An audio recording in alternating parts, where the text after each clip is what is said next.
प्रयागराज में महाकुंभ का श्री गणेश पौष पूर्णिमा के पहले स्नान के साथ हुआ शुरू। दुनिया का सबसे बड़ा धार्मिक आयोजन 45 दिनों तक देश विदेश से आए श्रद्धालु लगाएंगे आस्था की डुबकी। करोड़ों की संख्या में प्रयागराज पहुंच रहे हैं श्रद्धालु। पहले दिन सुबह 8 बजे तक 60 लाख श्रद्धालुओं ने लगाई त्रिवेणी संगम में डुबकी। महाकुंभ में इस बार 10 लाख से ज्यादा श्रद्धालुओं के कल्पवास का अनुमान। 12 फरवरी को माघ पूर्णिमा के स्नान के साथ खत्म होगा कल्पवास। मंगलवार को तड़के 5:15 बजे से शुरू होगा अमृत स्नान। महानिर्वाणी अखाड़ा करेगा शुरुआत। सभी 13 अखाड़ों को मिला है 40-40 मिनट का समय।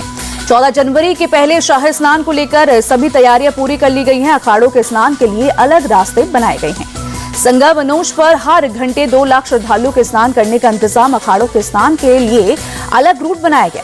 संगम नोच समेत करीब 12 किलोमीटर एरिया में स्नान घाट बनाए गए। संगम पर एंट्री के सभी रास्तों पर भक्तों की जबरदस्त भीड़। महाकुंभ मेले की ड्रोन तस्वीरें आई सामने। अद्भुत और अलौकिक नजारा दिखा। लाखों श्रद्धालुओं ने लगाई आस्था की डुबकी। लाखों करोड़ों की संख्या में प्रयागराज पहुंचे श्रद्धालु। पहले स्नान के बाद भजन कीर्तन करते हुए भक्ति के रंग में डूबे लोग।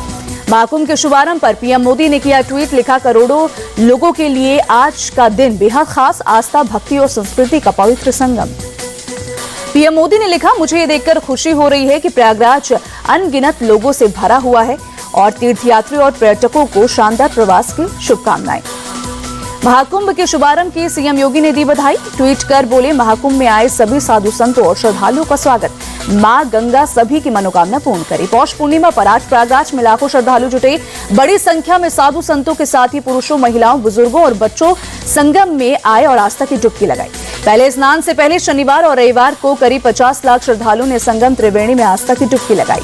प्रयागराज आज से 45 दिन के लिए सनातन का सबसे बड़ा शक्ति केंद्र बनने जा रहा है। 26 फरवरी को महाशिवरात्रि के दिन होगा महाकुंभ का समापन। पहला शाही स्नान 14 जनवरी को मकर संक्रांति पर होगा। दूसरा स्नान 29 जनवरी को मौनी अमावस्या पर होगा। तीसरा शाही स्नान 2 फरवरी को बसंत पंचमी पर होगा। चौथा शाही स्नान 12 फरवरी को माघ पूर्णिमा पर होगा। आखिरी शाही स्नान 26 फरवरी को महाशिवरात्रि पर होगा। उसी दिन महाकुंभ का समापन भी होगा। इस बार 40 करोड़ से ज्यादा तीर्थ यात्रियों के आने का अनुमान। 40 वर्ग किलोमीटर भी फैला है मेला क्षेत्र। जर्मनी से प्रवासी भारतीय परिवार के साथ प्रयागराज पहुंचा। बोले, कुंभ को लेकर बहुत उत्साहित हैं। हमें जमीन से जुड़े रहना जरूरी। महाकुंभ में बड़ी संख्या में विदेशी श्रद्धालु भी पहुंचे। संगम में लगाए आस्था की डुबकी। बोले, महाकुंभ में आना हमारा सौभाग्य। एप्पल के को फाउंडर स्टीव जॉब्स की पत्नी लॉरेन पोवेल भी महाकुंभ में पहुंची। रंजनी अखाड़े में किया अनुष्ठान। नया नाम कमला और गोत्र अच्युत मिला। 10 दिनों का कल्पवास भी करेंगी लॉरेन पोवेल। साधुओं की संगत में रहकर सनातन अध्यात्म और भारतीय संस्कृति के बारे में जानेंगे। शनिवार को काशी विश्वनाथ के भी दर्शन किए थे। साउथ अफ्रीका से भी प्रयागराज पहुंचे विदेशी श्रद्धालु। संगम में लगाई डुबकी। बोले, महाकुंभ बहुत सुंदर, यहां आकर धन्य हुआ। ये बहुत शक्तिशाली जगह। महाकुंभ में स्पेन से भी आए श्रद्धालु। बोले, हमने संगम में पवित्र स्नान किया। महाकुंभ का भरपूर आनंद ले रहे हैं। हम बहुत भाग्यशाली हैं। कड़ाके की ठंड में विदेशी भक्त भी महाकुंभ में लगा रहे हैं आस्था की डुबकी। ब्राजील से आए श्रद्धालु फ्रांसिस्को ने भारत को बताया दुनिया का आध्यात्मिक हृदय। महाकुंभ में रूस से आई महिला भक्त बोली, पहली बार कुंभ में आई, यहाँ आकर असली भारत देखा। लोगों की आस्था देखकर अचंभित हूँ। I love India. 144 साल में दुर्लभ खगोलीय संयोग में हो रहा है महाकुंभ। महाकुंभ को लेकर गूगल ने भी खास फीचर शुरू किया। महाकुंभ टाइप करते ही पेज पर वर्चुअल फूलों की भी बरसात हो रही है। महाकुंभ में स्नान के लिए देश भर से बड़ी संख्या में पहुंच रहे हैं श्रद्धालु। उत्साह और भक्ति में डूबे दिखे। बोले, प्रयागराज जैसा स्नान पूरे ब्रह्मांड में नहीं, ये तीर्थों का राजा। प्रयागराज में उमड़ा भक्तों का सैलाब। श्रद्धालुओं की सुरक्षा के कड़े इंतजाम। चप्पे चप्पे पर पुलिस और सीआरपीएफ की टीमें तैनात। सुरक्षा बलों ने रविवार को संगम क्षेत्र में मार्च किया। पुलिस, एनएसजी, एटीएस और पीएसी के जवानों ने मॉक ड्रिल की। सुरक्षा की दृष्टि से महाकुंभ मेला क्षेत्र में लगातार गश्त कर रही है पुलिस। देश विदेश से आए श्रद्धालुओं की सुरक्षा में कड़े इंतजाम किए गए। महाकुंभ को लेकर डीजीपी प्रशांत कुमार बोले, श्रद्धालुओं को बेहतर व्यवस्था दे रहे हैं। भव्य, दिव्य, डिजिटल और सुरक्षित कुंभ हो, इसके लिए पूरे इंतजाम।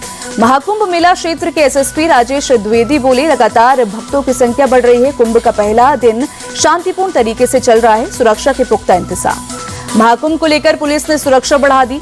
घुड़सवार दस्ते ने मेला क्षेत्र में पेट्रोलिंग। प्रयागराज में त्रिवेणी संगम पर महिलाओं ने गंगा आरती की। बड़ी संख्या में श्रद्धालु शामिल हुए।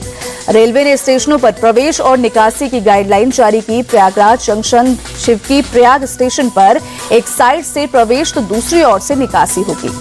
रेल मंत्री अश्विनी वैष्णव बोले, पिछले 3 साल से रेलवे महाकुंभ की तैयारियों में जुटा था। लगभग 5,000 करोड़ रुपए के काम हुए हैं। महाकुंभ की वजह से गंगा नदी पर नया पुल बनाया गया है। कई नए स्टेशन बनाए गए, कई स्टेशनों पर काम हुए। प्रयागराज स्टेशन और दिल्ली के रेलवे बोर्ड ऑफिस में निगरानी के लिए वॉर रूम बनाए गए। 13,000 स्पेशल ट्रेनें चलाई गई हैं। महाकुंभ के लिए रेलवे की तरफ से 22 भाषाओं में बुकलेट प्रकाशित किए गए। 12 भाषाओं में अनाउंसमेंट की व्यवस्था भी की गई है। महाकुंभ में 4 दिनों के लिए वाहनों की नो एंट्री हुई। ऑटो और ई रिक्शा का किराया भी तय किया गया। शटल बसों में 15 जनवरी तक बिना किसी शुल्क के श्रद्धालु यात्रा कर सकेंगे। प्रयागराज में वाटर एम्बुलेंस सेवा शुरू हुई। श्रद्धालुओं की सुरक्षा के मद्देनजर एनडीआरएफ ने शुरू की सेवा। केंद्रीय मंत्री गजेंद्र सिंह शेखावत ने महाकुंभ मेले में टेंट सिटी का उद्घाटन किया। भारत सरकार ने टेंट सिटी बनाई। श्री पंचायती अखाड़ा बड़ा उदासीन के साधु संत धूमधाम से महाकुंभ पहुंचे। जुलूस में 100 फीट लंबा राष्ट्रीय ध्वज भी शामिल था। पूरे महाकुंभ के दौरान इस्कॉन और अडानी ग्रुप मिलकर श्रद्धालु को भोजन कराएगा। गौतम अडानी बोले, कई बार लगता है मैं इस पद पर अपनी योग्यता नहीं बल्कि ईश्वर की वजह से बैठा हूं। राम बाहुबली दास उर्फ बाहुबली बाबा पंजाब से साइकिल से पहुंचे प्रयागराज। महाकुंभ जलवायु के बारे में जागरूकता का भी दे रहे संदेश। बाहुबली बाबा ने जगह जगह रास्ते में बरगद और पीपल समेत कई दूसरे पौधे लगाए। संगम तट पर भी लगाए फूलों के पौधे। प्रयागराज में श्रद्धालुओं के लिए लेजर शो का आयोजन। शानदार तस्वीरें आई सामने। रोजाना लेजर शो के माध्यम से हिंदुस्तान की वैदिक और ऋषि परंपरा को दर्शाया जाएगा। महाकुंभ से जुड़ी कहानियां भी बताई जाएंगी।